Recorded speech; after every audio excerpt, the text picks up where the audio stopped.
Well, let's talk about Francis Bacon's idols of the market in a little more detail. He says, the idols of the market are the most troublesome of all.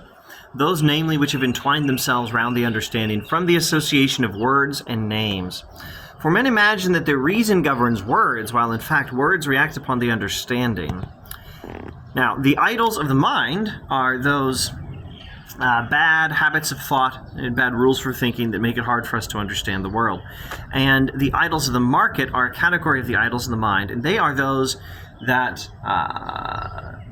that make it hard for us to understand the world, those bad habits of thought that are related to how people use words in society. So words affect how we think, and it's not just thinking controlling our words. What words we use sometimes controls how we think. Now, the right solution to this is usually going to be just to be very clear with our words and to define things carefully. And always check. Bacon would say check against nature. Check the world, check the physical world to make sure that we're understanding things correctly. Always return to the world to make sure we're getting things right. Remember, he's giving us one of the founding books of modern science. All right. Words. This has rendered philosophy and the sciences sophistical and inactive. Words are generally formed in a popular sense and define things by those broad lines which are most obvious to the vulgar mind, but when a more acute understanding or more diligent observation is anxious to vary those lines and to adapt them more accurately to nature, words oppose it. We get settled in our words that are a little too simple, that aren't properly describing the world, and then someone who comes along with a new and better account of things will be opposed by the popularity of the old words. Hence, the great and solemn disputes of learned men often terminate in controversies about words and names, in regard to which it would be better, imitating the caution of mathematicians, to proceed more advisedly in the first instance, that means with words, and to bring such disputes to a regular issue by definitions, etc., etc. Now, we want to get a couple of examples here. This will not be very useful. I think we'll just look in a tiny bit of detail at two. Bacon says, the idols imposed upon the understanding by words, the idols of the market, are of two kinds. They are either the names of things which have no existence, for as some objects are from inattention left without a name, so names are formed by fanciful imaginations which are without an object. Or they are the names of actual objects, but confused, badly defined, and hastily and irregularly abstracted from things. I'm not going to pause and repeat all this stuff about abstraction and the critique of Aristotelian ways of doing science. Let's just cut to the chase for now.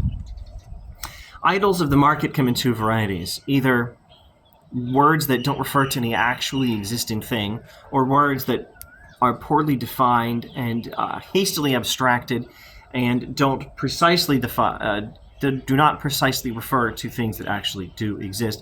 Now, we really need the examples.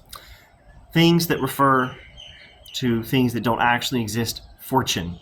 The prima mobile, first mover. The planetary orbits. The element of fire and the like fictions which owe their birth to futile and false theories are instances of the first kind. Let's talk about fire. You're thinking, fire exists, that's stupid. No, he's talking about the element of fire. So we think of the world in terms of elements. These days we have the more advanced periodic table. In the old days, we would talk about earth, air, fire, water, or I think in the Chinese list, earth, air, fire, metal, water, something like that. But is fire actually an element? Well, people often thought so, but Bacon sure doesn't think so. Fire is not actually one of the elements, but we think it is just because we refer to it as such, and it's hard to get out of that pattern of thinking. And if you have a better science, you'll be able to figure out what's actually happening with fire and how it's not actually an element. What actually is it? Well, I don't know, ask a contemporary physicist, what is fire? And the answer about chemical reactions is probably more or less the right answer. Anyway, I don't think I could do better. Now, what sort of idol of the market, what sort of an example of an idol of the market that involves actual things poorly named do we want? Bacon has this example, which will seem outdated at first. Things created by vicious and unskillful abstraction, intricate and deeply rooted problems. Take some word, for instance, as moist. and let us examine how far the different significations of this word are consistent. Now, these days, I think we've narrowed down what the word moist means, but in older English, moist was a more flexible word. Look at what Bacon says. Take some word, for instance, as moist, blah, blah, different significations. It will be found that the word moist is nothing but a confused sign of different actions admitted of no settled and defined uniformity. For it means, the word moist in older Bacony English means that which easily diffuses itself over another body, that which is indeterminable and cannot be brought to a consistency, that which yields easily in every direction, that which is easily divided and dispersed, that which is easily united and collected, that which easily flows and is put in motion, that which easily adheres to and wets another body, that which is easily reduced to a liquid state though previously solid. And therefore the word moist was used in all of these ways and does not clearly refer to any actual things. Now, there are actual things that have these different properties, but describing them all under the term moist is terribly uninformative and confusing and gets in the way of doing science and figuring out how the world works. Bacon elaborates, when therefore you come to predicate or impose this name, when you use the word moist, it is defined in these different ways. In one sense, flame is moist. Fire is actually moist in this older English. In another, air is not moist. In another, fine powder is moist. In another, glass is moist. So that it is quite clear that this notion is hastily abstracted from water only and ordinary common liquors without any due verification of it.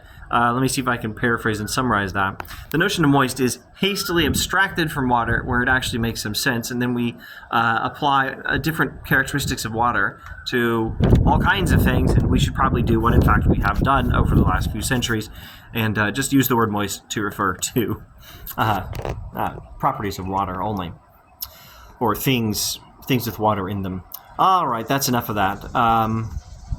One more video on idols of the mind, I think, and after that, I don't know what we're doing. I don't even know if I'll keep this Bacon series going. I think I've got bogged down in it a little bit. It happens sometimes. Anyway, thanks for watching. I'll shut up now.